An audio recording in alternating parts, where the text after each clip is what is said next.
The overnight train to Mumbai lurched forward at 11:47 p.m., 43 minutes late. Ishan Verma pressed his forehead against the cooled window, watching Delhi's lights blur into darkness. His phone sat face down on the small table, 17 missed calls from Naina, his wife of 6 years.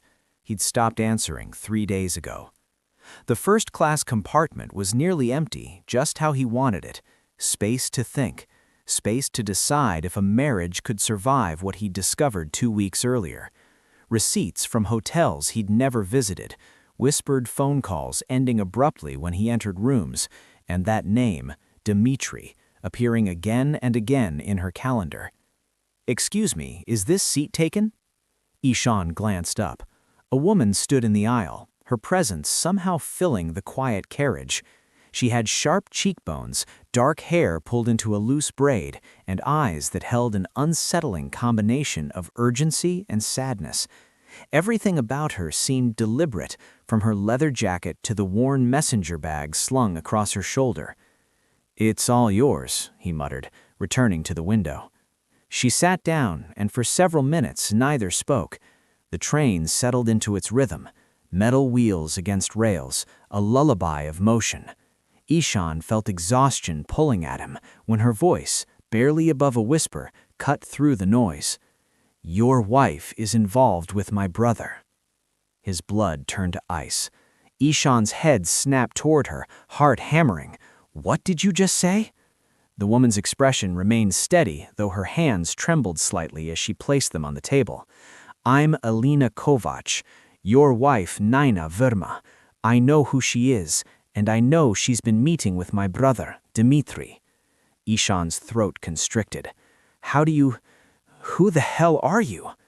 "Someone who needs your help," Alina said, her accent carrying hints of Eastern Europe, "and someone who can give you answers. But first, you need to listen, because everything you think you know about your wife is wrong." "I know enough," Ishan said bitterly. "I know she's been lying to me for months." "She has," Alina agreed, "but not for the reasons you believe." The train swayed through a curve, and in that suspended moment, Ishan felt the ground shift beneath more than just the carriage. The stranger beside him held secrets about his marriage, and despite every instinct screaming at him to walk away, he leaned forward. "Tell me everything." Friday arrived with cruel efficiency. Arjun stood at their apartment window, watching Lena load her Range Rover with camping gear that looked suspiciously new, tags still attached to the sleeping bag, the hiking boots unmarred by a single scuff. "Goodbye kiss?" she asked, approaching him with forced cheerfulness. He kissed her forehead, unable to meet her eyes. "Be safe." As her car disappeared into Mumbai's chaotic traffic, Arjun felt something harden inside him. Not anger, he'd expected anger. Instead, a cold, analytical calm settled over him, the same mental state he adopted when assessing corporate risks at his firm. He spent Saturday in his home office, ostensibly reviewing quarterly reports, but his mind kept wandering. By Sunday morning, he'd made a decision that felt both rational and slightly insane. Arjun accessed Lena's shared credit card account. Nothing unusual. Fuel purchase Friday evening in Lonavala, approximately 2 hours from Mumbai. Then, nothing. No campsite fees, no grocery purchases, no restaurant charges in any rural area. Instead, Sunday afternoon showed a hefty charge at the Oberoi Suites in Pune. His phone buzzed. Lena's text read, "Weather got bad, cutting trip short. Home by 8 p.m. Love you." Arjun stared at the message, then at the credit card statement showing the luxury hotel charge. The pieces didn't fit, not in the way he'd feared. This wasn't the pattern of an affair. Affairs involved discretion, cash payments, burner phones. This was something else entirely. When Lena arrived home that evening, she looked exhausted rather than glowing. Her camping gear remained pristine, but her business laptop bag, which shouldn't have accompanied a camping trip, showed signs of heavy use. "How was it?" Arjun asked, neutrally. "Refreshing," she lied, not meeting his eyes. I'm going to shower." While water ran in their bathroom, Lena noticed Lena's phone buzzing repeatedly on the kitchen counter.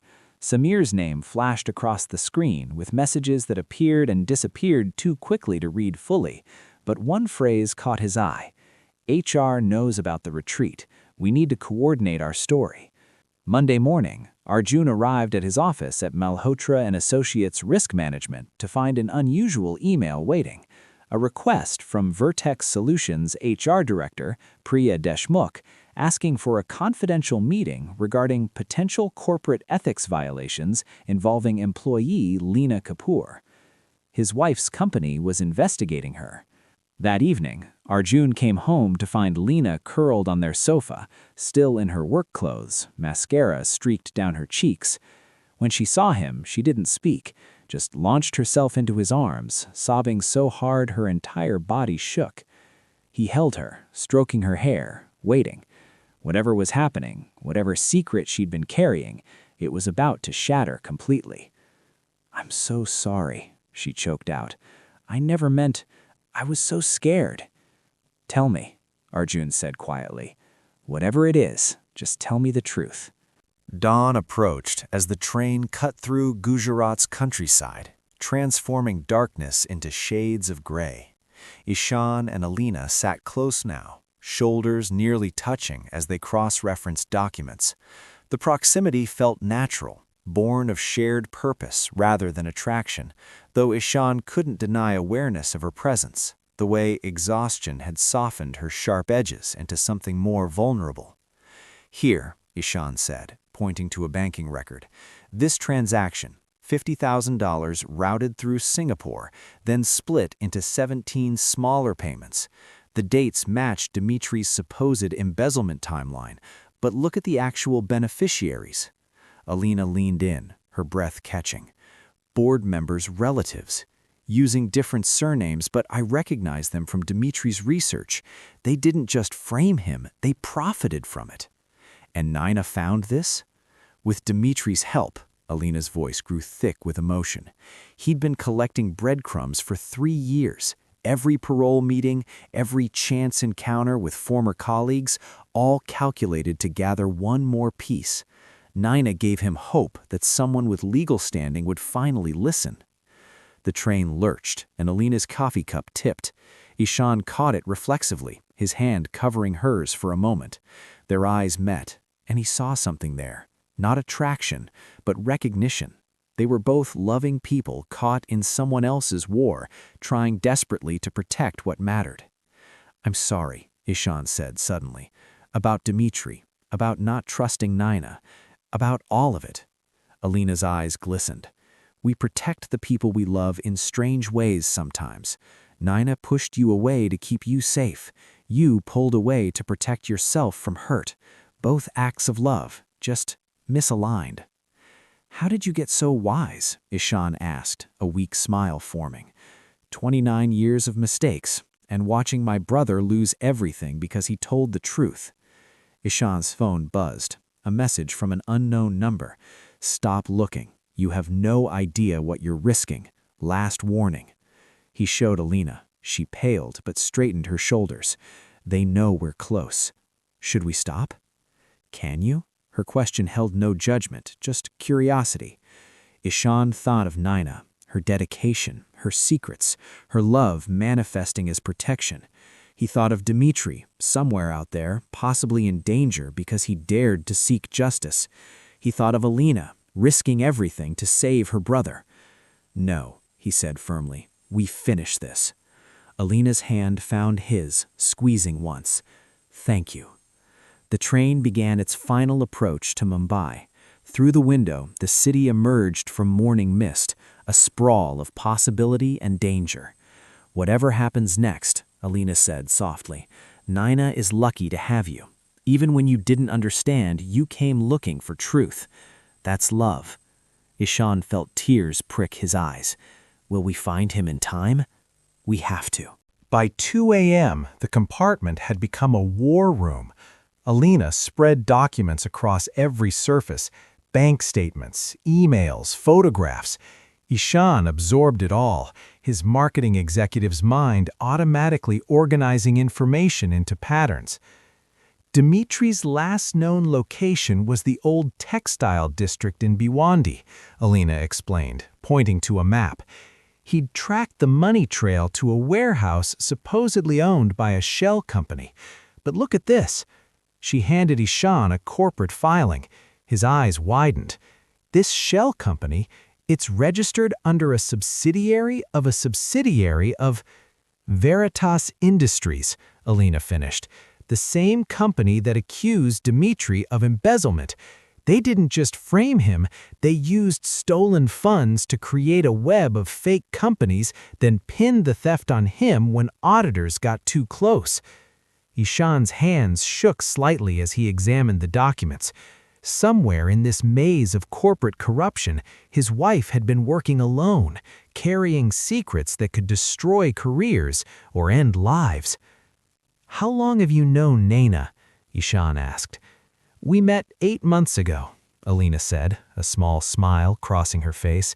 "She walked into my cafe, I run a small place in Bandra, looking for information about Dimitri. She'd found my name in his old case files as a character witness. I was resistant at first, bitter. But Naina, she has this way of making you believe justice is possible." Ishan recognized the description. That was the woman he'd fallen for in university. Idealistic, fierce, unwilling to accept injustice. When had he stopped seeing that in her? "Tell me about that night," Alina said suddenly, "when you first suspected." The question caught him off guard. Does it matter? Context always matters. Ishan exhaled slowly. "I came home early, anniversary surprise. Found her on the phone speaking Russian. I didn't even know she spoke Russian. When she saw me, she went pale, ended the call, said it was work, but I saw fear in her eyes, and I assumed—" "Guilt," Alina supplied. "Yes," the admission tasted bitter. "I've been investigating marketing fraud cases lately. I started seeing patterns everywhere, even in my own marriage. She was afraid for you, afraid you'd dig deeper and become a target." The train began slowing for a station stop. Surat, the board announced. Passengers shuffled past their compartment, oblivious to the conspiracy unfolding within. Alina's phone buzzed. Her expression shifted immediately. "It's Naina. She knows we're talking." "What does she say?" "Trust Alina. Find Dimitri. Be careful. I love you." Alina looked up. "She wants us to work together." Ishan felt something unlock in his chest, not quite forgiveness, but the beginning of understanding. "Then let's find your brother." Alina pulled a folder from her messenger bag, spreading photographs across the small table. Ishan's breath caught. There was Naina, captured in grainy surveillance shots outside unfamiliar buildings, always with the same tall man. Sharp features, intense eyes, a presence that commanded attention even in still images. "That's Dimitri," Alina said softly. "My brother. He disappeared 6 days ago." "Disappeared?" Ishan's mind reeled. "What does my wife have to do with—" "Everything." Alina's fingers traced one photograph.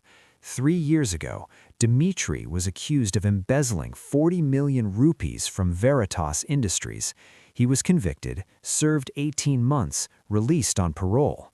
But he was innocent, Ishan, framed by people powerful enough to bury the truth.